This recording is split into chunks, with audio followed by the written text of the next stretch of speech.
শিশুদের অনলাইন নিরাপত্তা নিয়ে কড়া বার্তা কেন্দ্রের। ইনস্টাগ্রামে আপত্তিকর বিজ্ঞাপনের অভিযোগে মেটাকে নোটিশ। কিভাবে এমন কন্টেন্ট অনুমোদন পেল? কোথায় ঘাটতি নজরদারিতে? 7 দিনের মধ্যে জবাব চেয়েছে সরকার। আর এই ঘটনায় বাড়ছে উদ্বেগ। আর এই সম্পর্কিত বিস্তারিত তথ্য থাকছে এই রিপোর্টে। শিশুদের অনলাইন নিরাপত্তা নিয়ে এবার আরো কড়া অবস্থান নিল কেন্দ্র সরকার।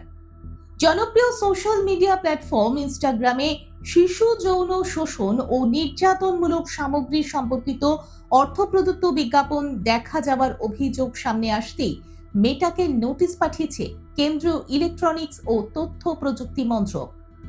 সরকারি সূত্রের দাবি, ইনস্টাগ্রামে এমন সমস্ত বিজ্ঞাপন এবং সংশ্লিষ্ট কন্টেন্ট অবিলম্বে সরিয়ে ফেলতে নির্দেশ দেওয়া হয়েছে। পাশাপাশি কিভাবে এই ধরনের বিজ্ঞাপন প্ল্যাটফর্মে প্রকাশ পেল এবং ভবিষ্যতে এমন ঘটনা রুখতে সংস্থা কি পদক্ষেপ নেবে তারও বিস্তারিত ব্যাখ্যা চেয়েছে কেন্দ্র। মেটাকে এই বিষয়ে জবাব দেওয়ার জন্য 7 দিনের সময়সীমা বেঁধে দেওয়া হয়েছে। শিশুদের সুরক্ষার মতো সংবেদনশীল বিষয়ে কোনো রকম গাফিলতি বরদাস্ত করা হবে না বলেও স্পষ্ট বার্তা দিয়েছে সরকার।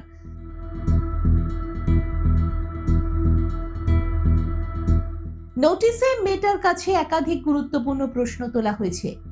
বিশেষ করে জানতে চাওয়া হয়েছে, ইনস্টাগ্রামের মতো বিশ্বের অন্যতম বড় সোশ্যাল মিডিয়া প্ল্যাটফর্মে কিভাবে শিশু যৌন নির্যাতনমূলক সামগ্রী প্রচারকারী বা তাতে প্রবেশাধিকার সহজতর করে এমন বিজ্ঞাপন অনুমোদন পেল। বিজ্ঞাপন যাচাই বা রিভিউ ব্যবস্থায় কোথায় ঘাটতি ছিল তা নিয়েও ব্যাখ্যা চাওয়া হয়েছে। একই সঙ্গে ভবিষ্যতে এই ধরনের বিজ্ঞাপন যাতে প্রকাশ না পায় তার জন্য কি ধরনের প্রযুক্তিগত ও প্রশাসনিক ব্যবস্থা নেওয়া হবে সেটিও জানাতে বলা হয়েছে। সরকারের নজর এখন মেটার উত্তরের দিকে। সংস্থাটি কিভাবে এই অভিযোগের জবাব দেয় এবং বিজ্ঞাপন পর্যবেক্ষণ ব্যবস্থায় কি ধরনের চিন্তাভাবনা রয়েছে তাও জানাতে হবে।